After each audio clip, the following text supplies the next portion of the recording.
And the biggest thing to know going in is your videos are going to look crappy. You're going to be nervous. It's not going to come across like you think in the beginning. You're going to fail and fail and fail and fail, as cheesy and cliche as it sounds, but like you just keep doing it. What's up, guys? Thanks for tuning in to the Why Influence podcast, where we interview influencers about their why and motivation for influencing. I'm your host, Jeremy Siegel, and today our guest is Keith Martin from Gamesky. Keith just quit his job to do YouTube full-time. He creates YouTube videos primarily reviewing headphones, but also makes videos on a variety of other topics. He has over 55,000 subscribers with over 18 million views. Without giving more spoilers, let's jump into the interview.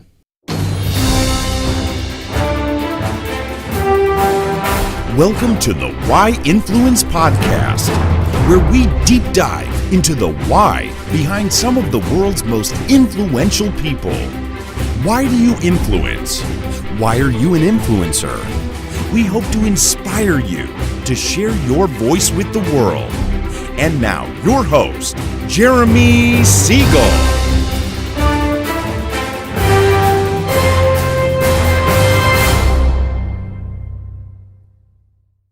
Keith, thanks so much for coming on the show. Before we jump into your why, I'd like to ask a few questions about your background so our audience can learn a little bit more about you. Okay, sounds good. And thank you for having me on too. Yeah, of course. Thanks for coming on. So can you tell us a little bit about your background, maybe your personal and professional background, a little bit about your history? It's kind of strange, actually. It's one of those like roller coaster things that you usually hear about. I guess I'll go back to high school. We'll go back that far. Well, other than the fact that like music's always been this like huge part of my life, and I've always wanted to do something pertaining to music, even though I can't play anything. But I've always listened to music, picked it apart, and so headphones in general have always been something I've just had this appreciation for. But growing up, I actually thought I was going to be a baseball player. Like that was my thing all the way up until I was a freshman in high school and I got a senior pregnant. So at the age of 15, when you find out like you have a kid on the way, like everything at that point completely changes. And at that point I was working, I had to work multiple jobs and go to school at the same time. So at that point I kind of just realized the rest of my life I'm probably going to have to work 2 or 3 jobs. And I kind of just accepted that at that point. For many years, it was like that.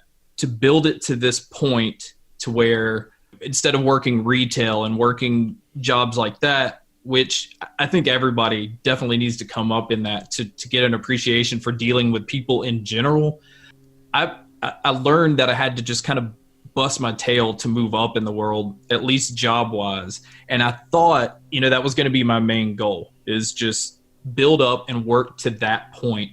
But then you realize a lot of things that you don't like what you do, you're not passionate about it. And so you lose, you're never really interested in going to work every day. I've always done like graphic design stuff on the side and a lot of different things like that.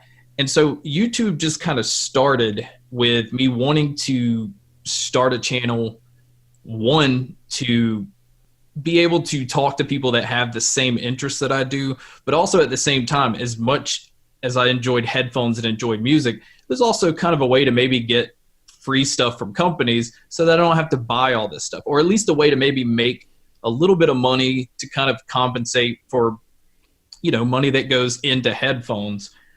It slowly built as that. I've been doing this now 5 years. You just kind of learn along the way. You build your audience. You kind of see what works, what doesn't, what you like doing, and what you don't. And you just, it's the biggest thing is building relationships with companies and your viewers. And then, people like you, where you build this community and just kind of keep going like that. And it turns into something. Yeah, that's awesome. So you started out your YouTube channel because you wanted to get some, let's say, like, cheap or free headphones, or get some compensation to help you afford to buy more headphones. I would like to dive a little bit deeper into that. Was there any more to it, like when you started your channel? To be honest, the initial thing behind the channel, and it kind of ties into the name, which makes absolutely no sense. A lot of people think that it's Gamesky because it's spelled that way, but it's actually Gamesky, which again, I'll try to explain it, but it doesn't make a whole lot of sense. I had a lot of interest. I've always been into gaming as well. So I kind of wanted it to be audio stuff, but also wanted to do gaming stuff on the channel, mixing that with one of my favorite artists, which is Banksy. I'm a huge fan of his work and his graffiti style. Just always followed it. So gaming mixed with Banksy is how Gamesky started. Again, I've never explained it on the channel, so a lot of people have no clue.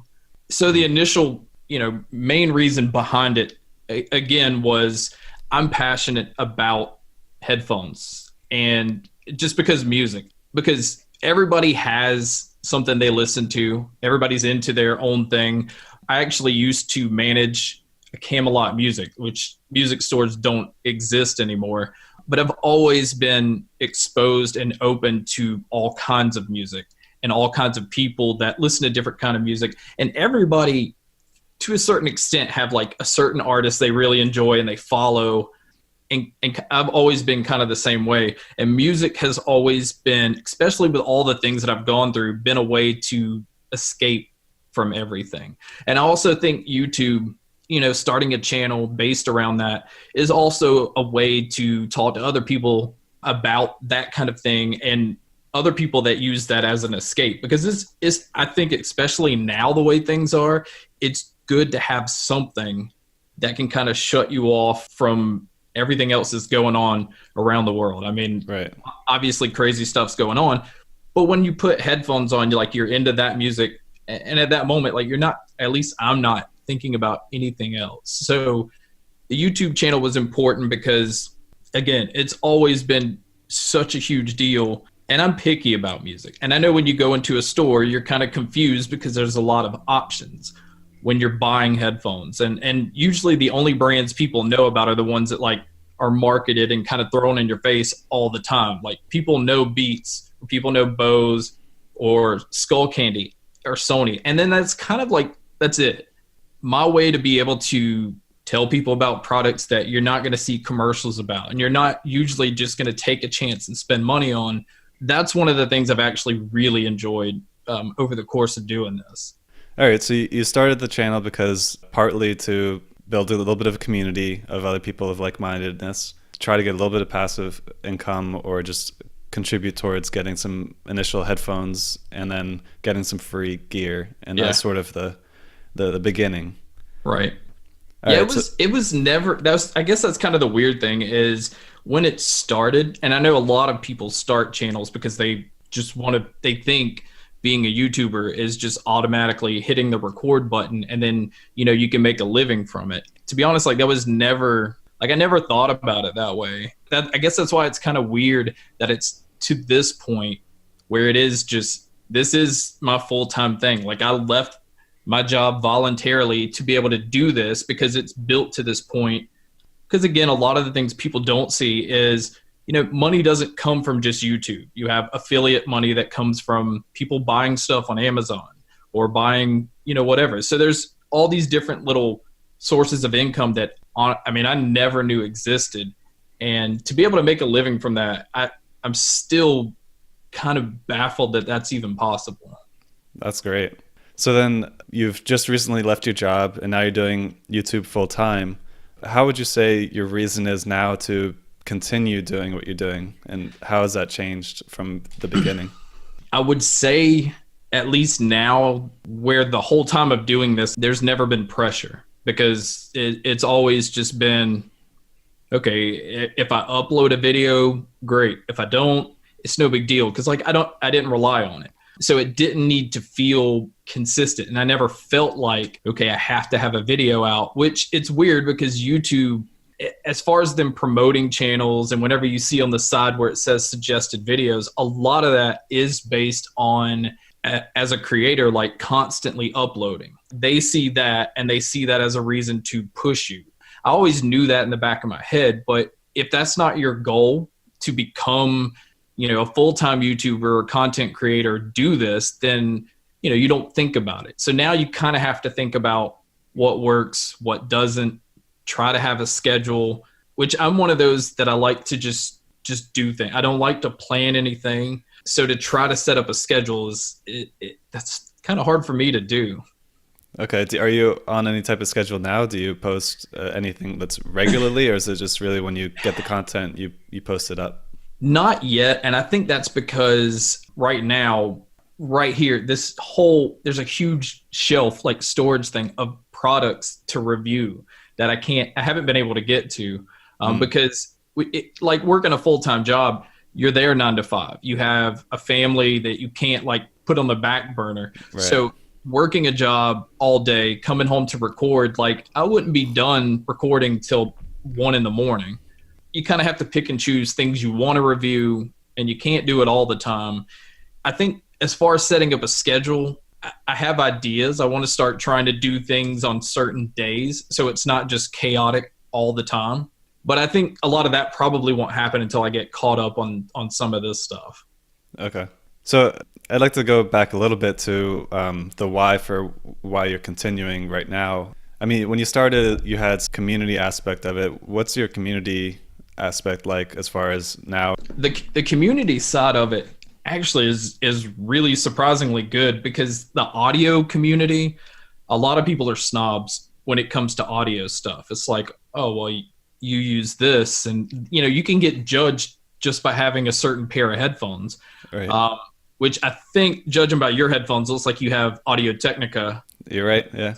And that's another one. Some people will see that and they love them. Some people see it and have no clue. Some people see it and it goes, oh, well, you didn't buy $1,000 pair of headphones. So the community itself is weird, but I think that's probably any online community. I think you deal with people. Would I get judged with these headphones? I don't think so. I think a lot of people, that's one of those that's been around for a long time. They can be used as consumer headphones or be used in a studio, and they're still around. Like people, I mean, they still sell them now. They're still popular. Like, no, I don't think you'd be judged with those. Now, if you had Beats, oh yeah. All right. But as far as the community, like the most surprising thing I think is other tech creators. Like there's actually a community there that, a lot of them support each other, trying to help each other's out. Like it's not as competitive. Now there are some that are competitive.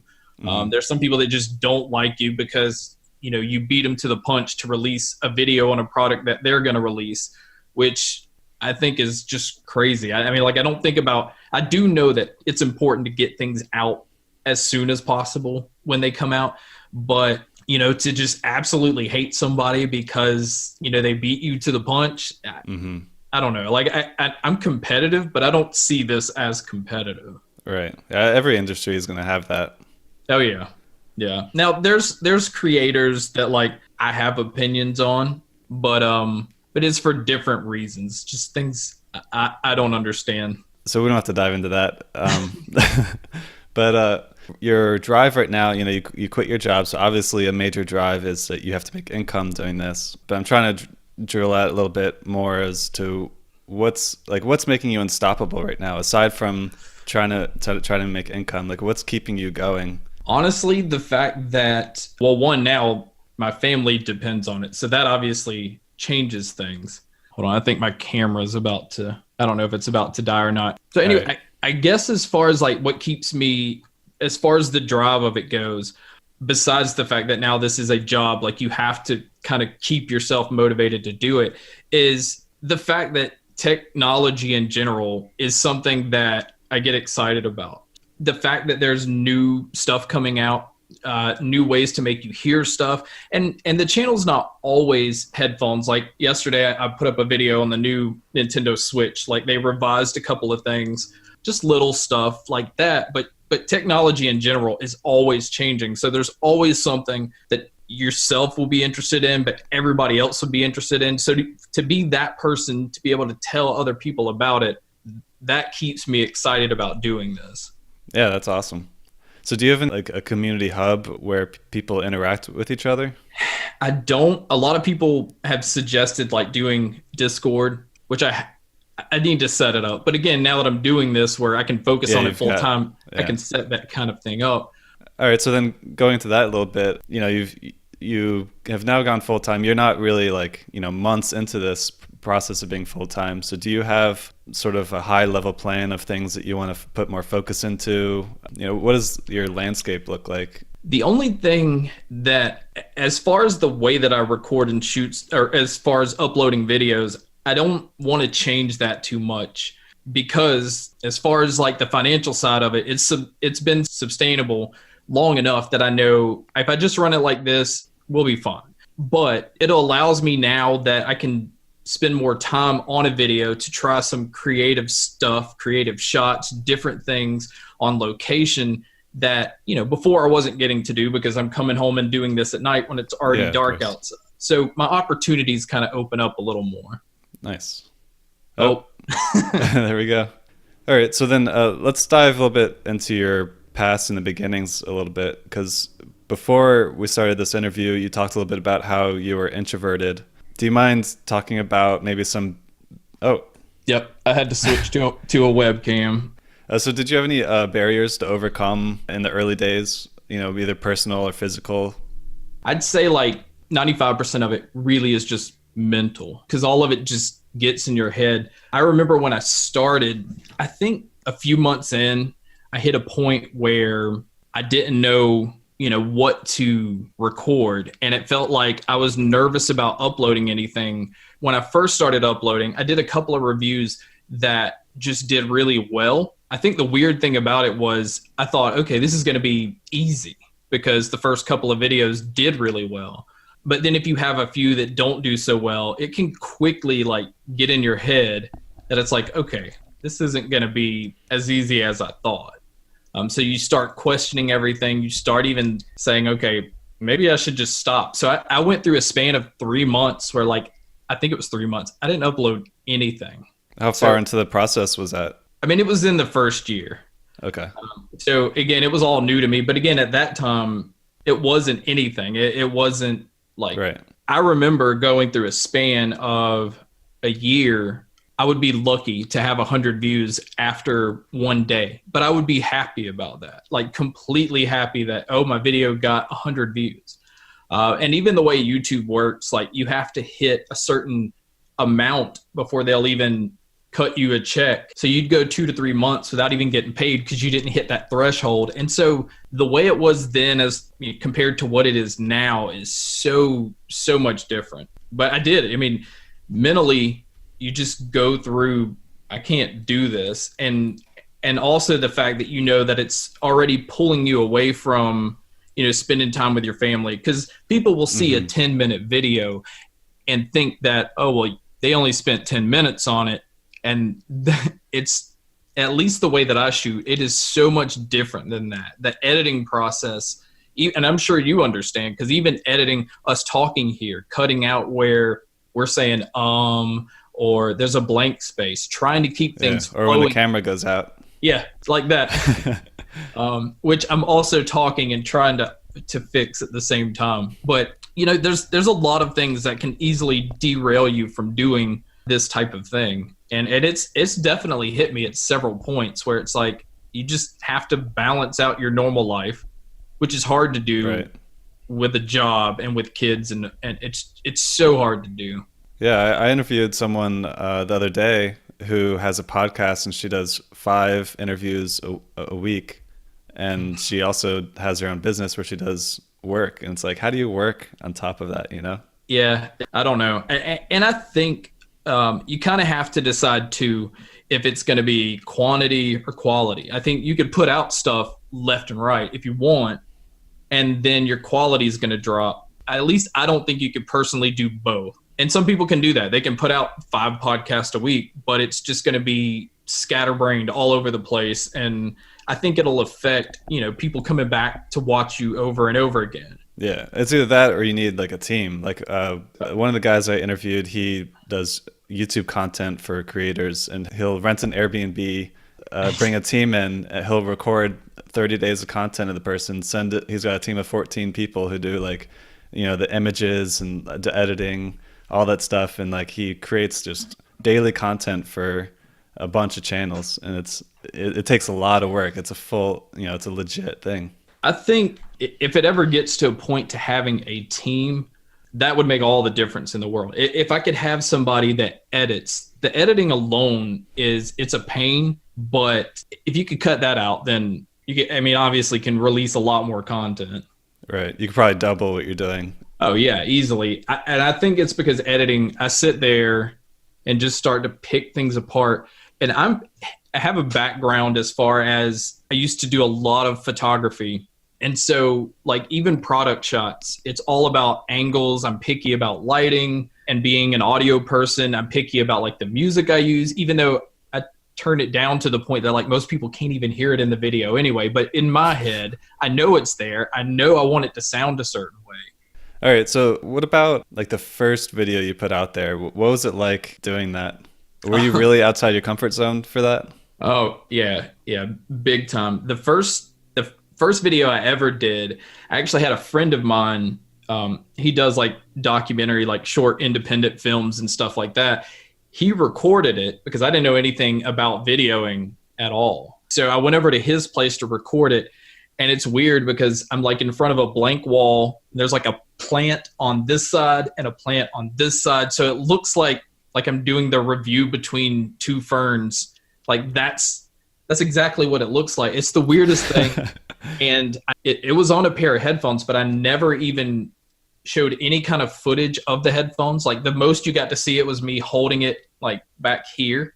But again, I think that's where like you learn stuff, because obviously in the comments they were like, okay, it was a good review, but you didn't show the product.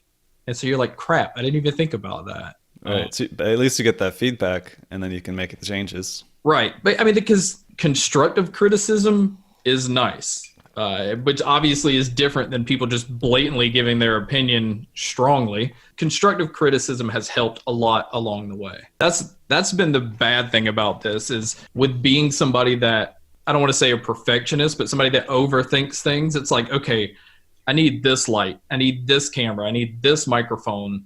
You start to invest in a lot of things you didn't think about in the beginning. In the beginning, did you what did your hardware situation look like? For a long time, I actually just shot with a webcam. It was like the Logitech C920 that is still around, that a lot of people use. But for the longest time, it was with a webcam. I've shot with a little point and shoot camera. I think the weirdest one was I had an iPad sitting on a ladder because I didn't have a tripod, but it was on a ladder to a point where it was like angled just right so it wouldn't fall over, but could still somewhat get me framed pretty well in the shot. And as far as audio, it was just straight into the camera, which is the worst way to record. That kind of stuff you learn along the way.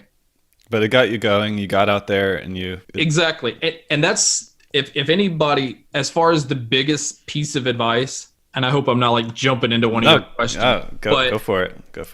The biggest piece of advice I can give anybody is, a lot of people are nervous because they don't have, the camera of the person they're watching, or they don't have the lighting. And a lot of people are just nervous to put themselves out there. And the biggest thing to know going in is your videos are going to look crappy. You're going to be nervous. It's not going to come across like you think in the beginning. You're going to fail and fail and fail and fail, as cheesy and cliche as it sounds, but like you just keep doing it. You'll learn to, I want to change this here, or maybe I should do this. But if you don't do it, you'll have no clue. And if you just expect that it should work right out of the gate, then it's not going to work, because you're already setting it up here and you're not going to hit that. Like, I think being an influencer is all about slowly building to that point. I think people that start here just immediately, and I think that's kind of what happened with me. It wasn't a huge thing, but doing the video that did pretty well as my first video, I expected that every video would just get these kind of numbers. Mentally, if it doesn't hit that point, you shut down, or I think that's why a lot of people quit easily. Yeah, the numbers game. Oh yeah. And it's bad, because I think there's some incredible people out there that don't have top tier numbers. And it even like with tech stuff, really you have like this core group of, I would say maybe 5 or 6 tech people. Everybody knows, everybody watches their stuff. And outside of that, there's so many people that do it that they just get overlooked. And I hate that because, companies are sending out these products to the big YouTubers that are going to get the most exposure first. And so by the time these other guys get to review the stuff, people are kind of moved on, or they've already heard enough info about it that they're not as interested. So you kind of also have to come with something completely different to have that makes sense. Yeah. And it's hard to do that because you don't want to, at least me, you don't want to be fake. Like you're just pushing to try to be over the top, or you're almost like a clown act just to get attention. It's a lot of energy to be fake, it's on yourself, and then that comes across for the audience. They don't see an authentic person being themselves and being vulnerable, or sharing the truth of things. I think that has a lot of value. And I think it's hard too, because one thing, and I still haven't been able to do this yet, but as soon as I hit record on the camera, my mind goes to like, I need to cover this. I need to do this. I need to do this. So it's very hard to just relax and be yourself and talk about something when I hit the record button, and it's just me, but I feel like I go into like broadcaster mode where I feel like my voice needs to sound like this. And I can't forget this. My mind shuts off where I just, it's just hard to be me. Is that still the case today? Not as much. It's even more that I think about what I'm talking about, because you have so many people that now you feel if you forget something, it's going to be pointed out. You don't want to spend so much time on a video and forget like one of the most important things. My mind still thinks that way, but I definitely feel more relaxed now, but okay. I still don't feel like growing up, which is weird. I used to be like the class clown. I loved attention, and I had always been that way. Like I said, until high school, for some reason, it changed. I became an introvert. I don't want attention. I don't want things to be focused on me, but it's so weird because I still wish I could relax and put some humor in my videos like how I used to be growing up. But I completely overthink things now. Okay. So maybe that's something that you'll over time maybe grow into or expand into. I think so. I think doing this full time and branching out a little bit and covering some different things will also allow me to kind of relax. Like with headphones, I feel like you need to be the best you can at all times. And like I said, my mind just goes to that every time. All right. So speaking of, the changes that you've had and are coming, like let's dive a little bit more into that. How would you say who you were when you first started the YouTube channel and who you are today? How has this whole process like changed you, or what's different about who you are? As far as me personally, I don't think like anything has changed at all. I've always kind of looked at things the same way. I still feel the same way. I think if anything has changed from that point to this point, it might be how I see people in general. Because online, obviously when I started this 5 years ago, like I didn't have a huge, like I didn't need to be online. I didn't need to know what people are doing. Like I didn't have that interest. That side of the world I've always had that kind of blocked out. So when you're doing this kind of thing, you're exposed to how people are online. It's amazing what people can say to each other, to you, and all I talk about is tech stuff. So it's crazy to me, just in general, how people can be. So my outlook on people's changed, but as far as how I am, I don't let any of this stuff like get to me.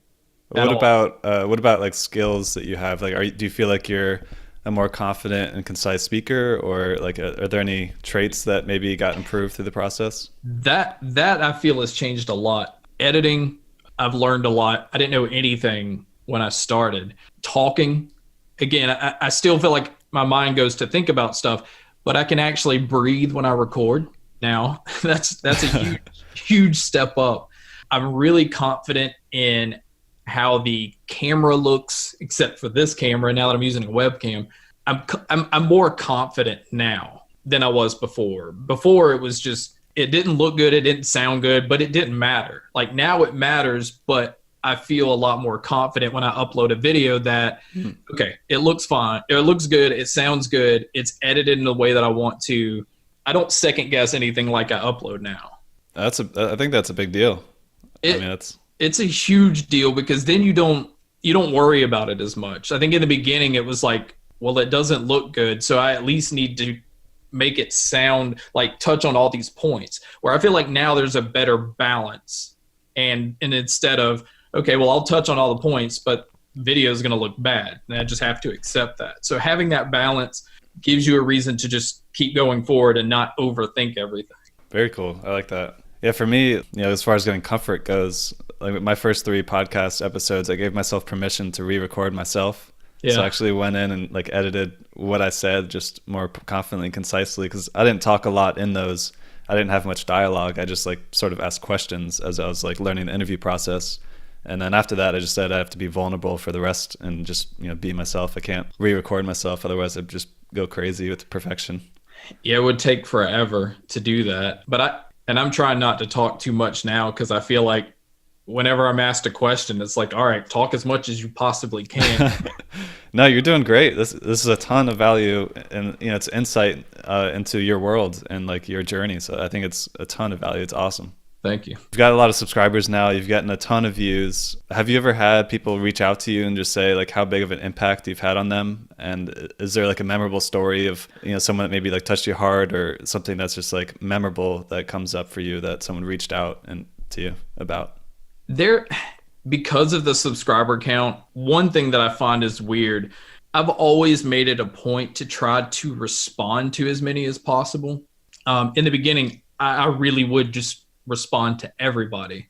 So that's been one of those things, like people have always pointed out that first off, they're surprised I even responded. And some people are like, man, that made my day. Like, I can't believe you responded. And it's weird because like, I don't see myself as like anybody. I just upload videos. I really don't see it any differently. So if somebody sees that as like a big deal, it starts to make you think people see you this way. It's interesting. But as far as something that really just stuck with me is I had somebody comment before that, and I did a video on, I used to kind of cover random topics. So I did a video on like kind of dealing with depression, and to have so many people comment that are going through that same kind of thing, that one, when I uploaded the video, I didn't think, hardly anybody would watch, but there's some people, just the things that they explained, the way they talked about it, you realize there's a lot of people going through that kind of thing. And then you have the ability to kind of talk to those people about that kind of stuff. And it might help somebody, it might not, but you can tell to some people it meant something, like somebody they watched is kind of going through some of the stuff that they're going through. I don't know. There were several of those that kind of stuck with me. And those are mostly coming through as comments on YouTube, or how? Yeah, most of those are comments. I've had a few people, because my email address is out there for businesses that want to contact me.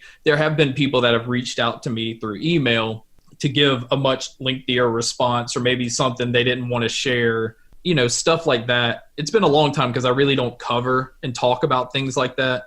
But you just have people that want to reach out, because I think people want to have somebody to talk to. And I think it's a lot of the problem is people don't have somebody, or don't think other people are going through the same stuff they're going through. And it's not specific to tech related topics either. No. And that's the thing too. Throughout the years, obviously it's always been tech related, but I wanted to cover just things I was thinking about, just random stuff here and there. You just realize that, yeah, your community is built around tech, but you also realize these people are people. Just like they realize, okay, he's somebody that's dealing with stuff too, or has an opinion on this stuff too. So that just kind of builds that relationship with your viewers that I think a lot of tech people don't focus on. I want to eventually maybe do some stuff like that again, or at least try to figure out a formula like this day I'm going to talk about these kind of things instead of tech. But it's hard because YouTube, I think, keeps you from thinking outside of your box. I think when you do that, the algorithm, the way they see things, they don't promote it, they don't push it. It's really weird how it can affect your channel. So you have to kind of think about things that way. Okay. Yeah, for me on the podcast, I made a decision that after 10 interviews, I'll give an update episode where I get a friend to interview me and ask me, how's my journey going? What have I learned so far? All the types of questions that I'm asking, basically, he's asking me. And so I've done that after 10, and I'm going to do that after 20, and then I'm going to do a live one at 30 and see if there's anybody that shows up. That's cool. Yeah, I mean, because I think that's important that you're trying to learn what people, their reasoning and the things that they're going through. But I think the people that listen to you would be really interested in what it is you're picking up along the way, what your opinion and the stuff that, I mean, like, how you've changed from when you've started to what it is now, things that you see differently, or how you edit, or just like when you said you used to kind of voice over your stuff and do that again. Obviously you realize that's way too much work. I don't want to do that. It'll take too long to release stuff. Right. Yeah, I sort of try to share myself and be vulnerable because, a lot of people I interview are you're 5 years into this, right? Like you may not really remember specifically what it's like to start out. So I'm sort of starting from scratch as like someone who's very behind the scenes person, an introvert, to like putting myself out there and then sharing my journey. That way they can see me from the ground up as I'm like talking to experts like you who have been doing this for a long time. Yeah, it's a lot harder than people think to just put yourself out there. Because honestly, it's like the only way it gets started. And I think that so many people are used to like taking pictures and sharing that kind of stuff online that it's really hard to sit here with a camera capturing everything and you're just talking. Like all of that you're doing, you're putting out there online. It's a lot harder than people think. Right. Yeah, I agree. So content creation is a lot of work. You have to do a lot of editing. You've got a shelf full of material that you could be reviewing. Yeah. So over the years, have you struggled? You talked about how you left doing YouTube for 3 months, but have you struggled with motivation? And if so, maybe can you share an example of a time that you really struggled and like maybe how you powered through that? Yeah, I mean, I've struggled with motivation a lot. I think, I don't know if it had to do with the fact that I didn't depend on it. So it was just kind of like hard to just keep going if you knew like, I don't need this. I'm doing it because I enjoy doing it. And if your life gets busy, or if you go through this whole stale views at certain times of the year, like especially if you're talking about products after Christmas, people aren't buying stuff. So people aren't watching stuff. Your views kind of go down. I don't care how big of a YouTuber you are, that gets to your head. You lose motivation because you realize that, well, like I said, with bigger creators, you're not one of those creators. You have to accept that you're not, because you can't, at least for the longest time in my mind, I would try to compete with them as far as numbers go. I knew I couldn't hit that, but I knew I need to pull this. And if you don't hit that number, like your motivation just keeps dropping. You're questioning everything. Like, am I doing this wrong? Am I not talking about this? Do I need to dial up the energy? There's so many things that go through your head that your motivation is lost because you're not enjoying it. You're just thinking about how many ways that you're doing it wrong. So, yeah, that makes sense. As far as the specific thing, it's hard to say specifically because your mind is always looking at numbers. Right. You always feel something could be better. Yeah, actually, Elaine Fluker, was one of my guests. She gave a good quote that talked about this, which is, you can't compare your chapter 1 to someone else's chapter 20. Right. And that's a good example, because if you go back, and I used to do this with certain creators, if you look at like some of the ones that are big and some of the people that you follow, if you go back and look at their old stuff, it wasn't any better than your stuff. They had to learn this along the way. They had to build it to have a crew of people doing the work for them. They built these relationships with companies that like you're just starting to try and build. I guess it's a competitive nature of, well, I just want to do what they do the way that they do it. So when you had those instances, maybe after the holidays when your views drop, or when you create a video that you put out in a competitive manner to someone who has more followers than you, and you're not hitting those goals, what did you do to overcome that, motivation barrier that came from that? Honestly, other than overthink it, I still went back to just doing things the way that I do them, because I realized, there's certain videos that'll do well, but I didn't do anything different then than I did with this video. You just have to expect or understand that, okay, well, YouTube's not recommending or suggesting your video. It's nothing you did. Just keep doing it and know that, okay, maybe the next video will be one that catches on. Because a lot of social media, YouTube type stuff, it's all about, okay, well, one catches fire, it's thrown on this website, this website, this website, because you're talking about a product. Maybe you showed it in a way where, people, it's easy for them to put that out there because they want their viewers or whoever to see it. It's not something that you have control over. You just have to understand you don't have that control and just keep doing things the way that you know how to do them. All right. When the views dropped or when you didn't hit those goals is sort of like keeping you grounded, and then you're just like, okay, let me just keep doing it the way I normally do it and just keep the grind going. Oh yeah. You could have like several videos in a row that do extremely, extremely well. And it immediately goes to your head that, well, I can release a video on any product and it should easily hit this number. I think it's important to just constantly be grounded. So your mind's not up here because, again, your motivation will be shot. You're going to be let down. You can't expect, especially on YouTube or any platform, that it's always going to be a certain number or a certain, like, you have no control over that. All right. That makes sense. All right. So, you've just recently left your job. You're doing YouTube full time. What's inspiring you most about the future? What are you looking forward to the most, being where you are at today? The inspiration now is just to see where it can go, where it can grow to. It's weird because 5 years ago, when I started the channel, it wasn't even an office. It was a little table set next to the bed in a bedroom. And in fact, that same table is this one that I have my mic and stuff set up on when I record. So it's gone from, I shot my videos in a bedroom. I moved into like a very big closet that we had. We just cleared everything out and turned that into like a little studio space. So for the longest time, I was recording in a closet, to now I have my own office space that I was able to design and do things the way that I want, that revolves around the channel. It has its own look. All of this stuff has come from not having anything when I started. So I think to just know that it's just continuously changing and growing, I'm really interested to see where it ends up or where it keeps going.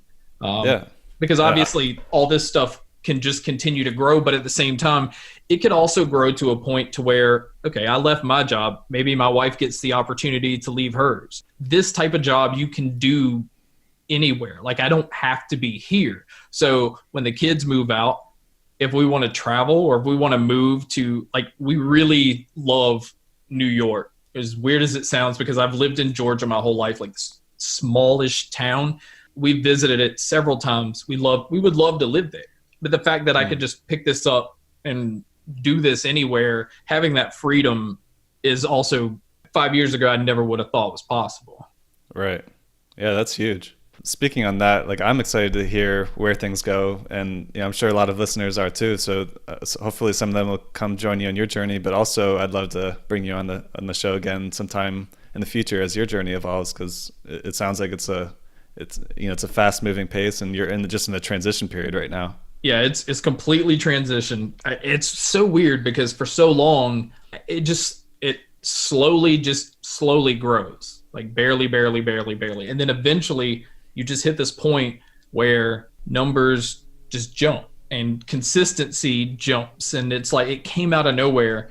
Again, like I said, you can't expect anything out of it, but if you're consistent and you don't lose why you got into it in the first place, I think as long as you're passionate about it, it shows. You have those people that can tell and they'll stick with you, and your audience just grows with you. And it's just, I don't know, it's so hard to explain because none of this was ever supposed to happen.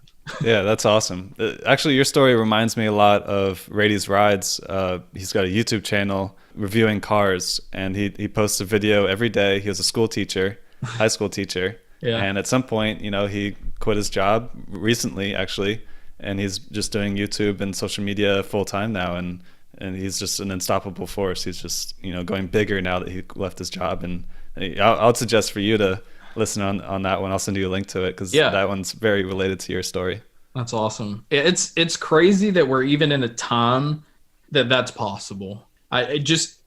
uploading videos to just share with people can lead to a point that you can just do this full time. And one of the weird things about that is you have people that don't understand it, like people in your family, like you're telling them, oh yeah, I'm going to be doing this full time, that they think you're insane. They're like, well, how do you even make money? Like, you have to explain the whole thing to them, but then you have to make them understand. Like, I think a lot of people's mentality is you have to go to college, you have to work your way up the corporate ladder to get to this certain point. And then that's like the dream scenario where at times, like, yeah, I've thought that way, but to now think that like the ideal job is doing something that you just enjoy doing. Because like getting up, I don't think about this, even though it is a job. I spend more time at this than I would like my normal day job. It is a job, but if you're just doing something you like doing, at no point does it really just feel like work. You're just creating. Being a photographer, drawing and stuff when I grew up, like I've always loved creating stuff. So my wife just kind of said like, now you get to create for a living. And it's so weird to think about it that way. But and she's one of those people that crunches numbers. She works at a bank. Like her mind is always, and she's very organized. I'm completely the opposite. So for her to come to me and say, I think we're at a point where you should do this full time, like, and be behind that it's really weird. That's huge. That's really awesome. Yeah. Because finding somebody that can put up with the fact that like you're spending a lot of time, you're not at work, then you're shut in a closet. Yeah, in a closet, like recording. What's awesome is that, I mean, this is basically a new beginning for you, right? And having this as the foundation that's already able to support you to some base level, and it's only going to be uphill from now, assuming no major changes happen to YouTube or something. Right. That's the one thing. There's no certainty like at all, but you can't control that. Right. That's part of the game. And that's why I think that for you, a good step is to have some kind of community hub, because then that can be really where they can interact with each other and stuff. So I think that whoever suggested for you to do Discord is a good suggestion. Yeah. Worth looking into. But I think so too. People, you could see it in the comment section. Like somebody will ask about, well, what about these headphones? Other people come in, and then it just becomes this like thread of them answering and talking back and forth that YouTube's not necessarily good for, but Discord would be perfect for something like that. Right. Yeah. And then that's, your real audience can sit. And then if you push maybe going live on Twitch at some point, it's easier to push them over than when you have them just on one platform. At least they're on two, and one of them's more interactive. So yep. And I honestly think that's probably not the best idea to just have all your eggs in one basket, because at any time YouTube, they just say, well, we're not going to promote, or we're not, like, ad revenue is only going to go to like Jimmy Fallon type stuff, because that's what they're pushing. It seems like more than anything. At any point it can change, and you at least have something you can fall back on. Right. All right. So let's say you met someone on the street and they are someone who aspires to be a social media influencer, or they just started, but they're in the very infancy stage of it. What would be some advice that you would give this person? That's maybe whatever you think is the most important advice to give that person.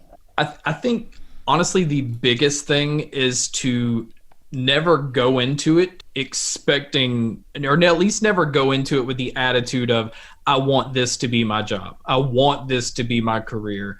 I think if you go at it with that mentality, you're never going to reach it, because it takes so much time. So I think patience is the biggest thing. Understand that by putting yourself out there, that you're going to deal with a lot of stuff that you probably didn't think about. People, attacking like I've had people say stuff about my family and me personally. And it's like, a lot of times it could get to you. Eventually you'll get to a point where you don't let it get to you. I mean, still, you could have 100 comments, 99 of them could be positive. One person could just like say something about you in a way that one thing is just going to just stick with you and drive you crazy. So just, I guess anybody coming into it, know that putting yourself out there makes you vulnerable to all of that. Just know what you have to deal with, but understand patience, because nothing is going to happen overnight. If things happen overnight, then you need to be worried that it will also end overnight as well. Like everything can happen just like that. That's a good point. Well, several good points.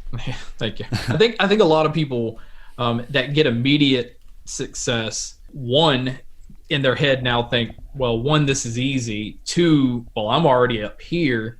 That, again, like I said before, when your videos don't hit that point, it's easy to get depressed. It's easy to let that stuff get to you. You just have to stay, like you said earlier, just stay grounded. That's the biggest thing. Okay, awesome. Yeah, I love that. All right, so now you meet someone else on the street here, and this person is an avid YouTuber. And if he asked you for some advice just generally and said, what is something that you're doing that's maybe different than the average YouTuber, you're getting much higher view to subscriber base ratio than most people that I see. So like, what's some of your secret sauce, or what are you doing that's different? I think the one thing, and maybe because it's been pointed out, a lot of people like the fact that it doesn't feel scripted, especially if you're covering tech stuff. A lot of people are reading from a script. You can tell, which is completely fine. I think you really kind of have to have something to go by. But I've always felt like it was better to feel like you're talking to somebody. Like if I'm talking about a pair of headphones I really enjoy, I want the video to come across like I'm just talking to you about something I enjoy in the same way I would talk to you like if I just ran into you in the street. I don't feel like I think if I'm reading from a script and doing it that way, it takes that like personal feel out of it. At times it could cause me to seem like I'm just rambling, but I guess that's where editing comes in, and maybe I can just cut a lot of that out.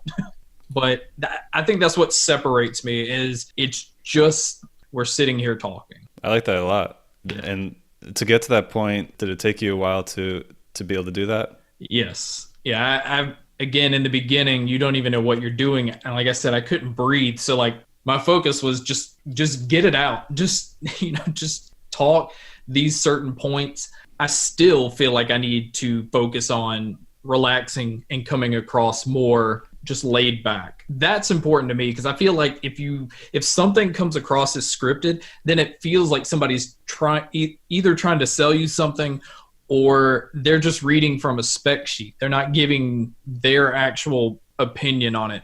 They're just, right. Well, it has this many gigs of RAM, this size, this. Like you could see that by going to a website. And I try to stay away from it, although people still, well, you didn't say that it had this. So you still have to stick to that, but you still have to give your insight on it. Yeah, that's great. That's really good advice. Well, Keith, I appreciate you coming on here and sharing your why. I'd like to end the podcast by giving you the opportunity to talk about your brand or your social accounts. I'll also link anything that you talk about, your other accounts, on our page for the podcast episode. But is there anything else you'd like to share with the audience? Maybe even something that you want to share that wasn't talked about? Just, any last words? No, as far as like social accounts, it's just official Gamesky, but that's at Twitter and Instagram. I rarely dive into that as much. I try to go from it still the aspect of just let YouTube build its own thing. It's really important, like what you're doing, I think, where trying to figure out what people are doing, the stuff behind it. That one, I appreciate you having me on. Like I really do. Just being able to talk like this is one of the things I'm interested in. Like you're starting off, you're interested, like people, if you're interested in something, like the biggest thing is I strongly suggest like pursue it as much as you can. I think the big thing out of this is I want people to have the mentality of don't feel like you have to be successful. It needs to be a certain way that you've always been told, like growing up. I think being successful is, not being stressed out, not feeling like you have to compete with people financially because you can get into debt easily. Just understand, like, I think being successful is waking up, doing what you enjoy doing. And, that's it. Like having, a family that supports you is huge. I think like if my wife didn't, have that patience of knowing, he really enjoys doing this, maybe it'll become something. Just she allowed that all that time that I had to take away from things. Be around people that support you, do something you enjoy, and just, to me, that's what success is. Just this, like, it's hard to explain. Like to go from working a day job to this is what I do every day is that's crazy.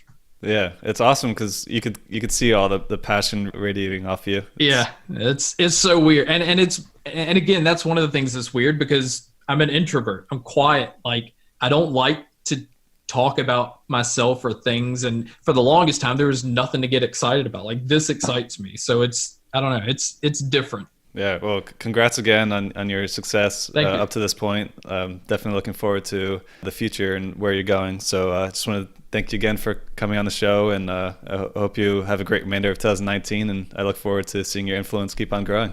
All right, thanks. You too. Thank you for having me on. Yeah, sure. Well, that concludes the episode. I want to take a moment to personally thank you for taking the time to tune in. I hope it was worth your time, and I hope you got a lot of value out of it. My favorite part of the episode was at the end when Keith was talking about what success looks like. He struggled to articulate it, but he kept saying success just looks like this. How happy he is right now just puts a smile on my face.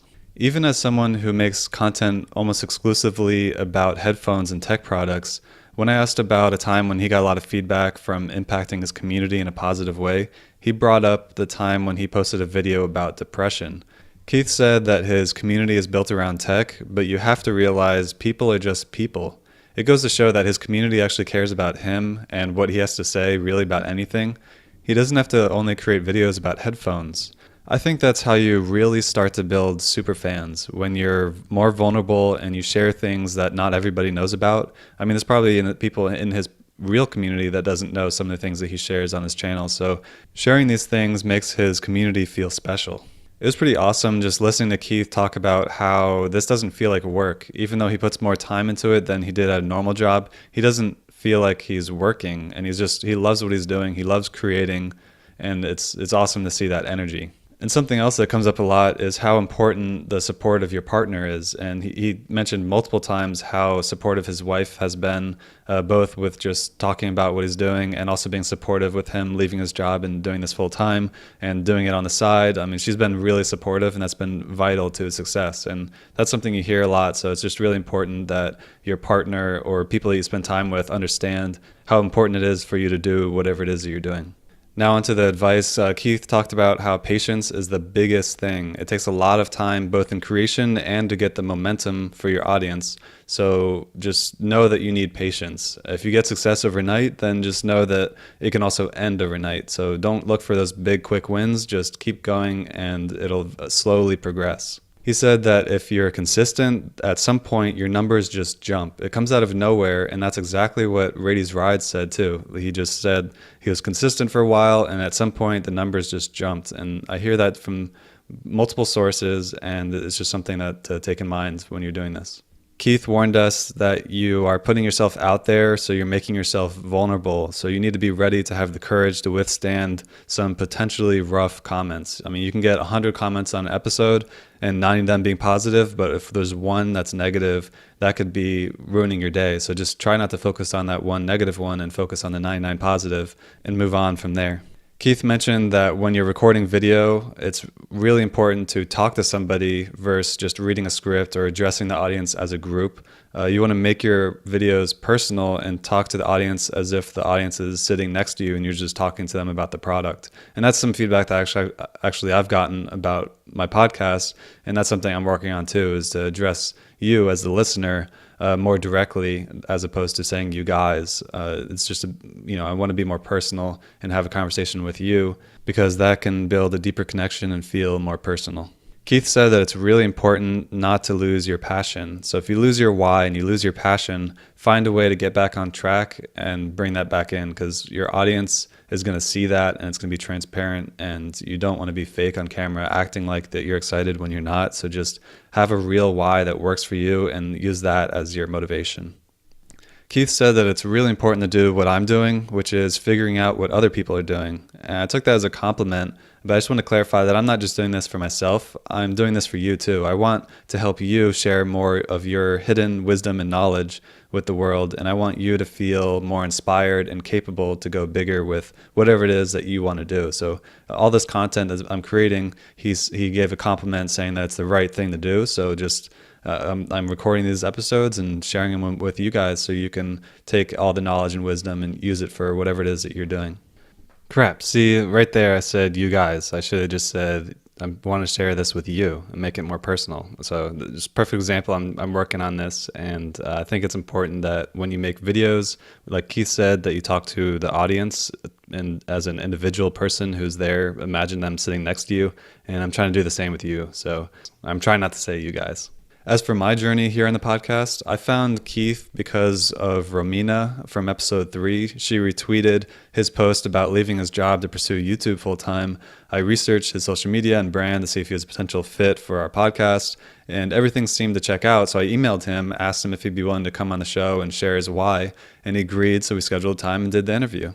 I would have never reached out to Keith if I didn't have the podcast, and I wouldn't have had a reason to have a conversation with him without the podcast. This is just another example about how the podcast has opened doors for me, and it really feels like the podcast is opening doors for all of us because you're getting the direct benefits from being able to listen to all of these conversations.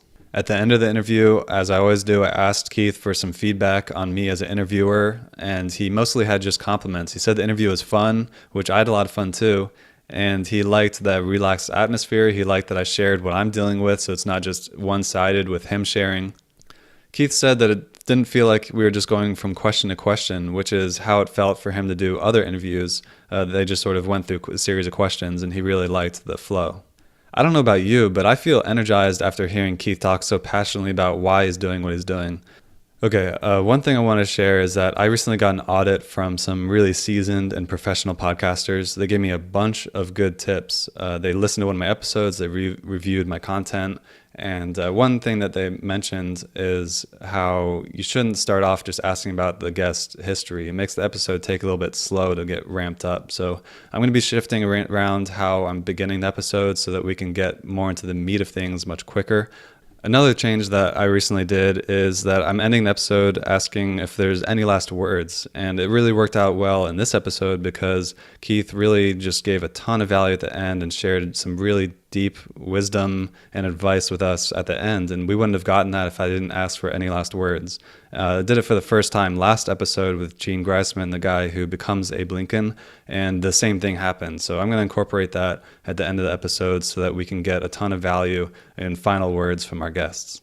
If you liked this episode, then I strongly suggest you listen to episode 7 if you haven't already. That's Rady's Rides with Joe Rady.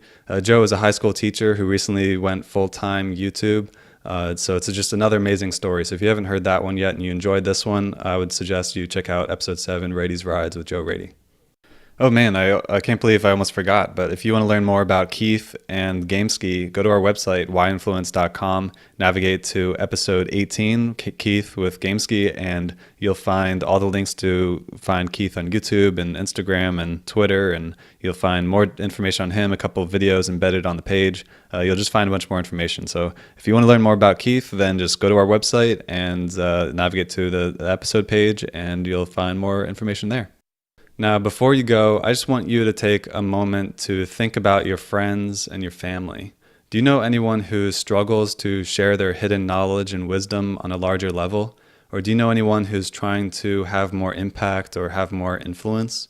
Just try to think of one person in your community who is looking for these things. All right, now that you've thought of this person, why don't you do them a favor? Why don't you take a quick moment right now and forward this episode to them? Tell them that this episode made you think of them and that you think that they would get a lot of value from listening to it. You never know how, if you just take this moment and share the episode with them, how it can open doors for you and this person to have conversations or build a deeper connection, as well as you don't know the level of impact that this could have on that person. Anyway, thank you for sticking it through to the end, and I look forward to seeing you in the next episode of the Why Influence podcast.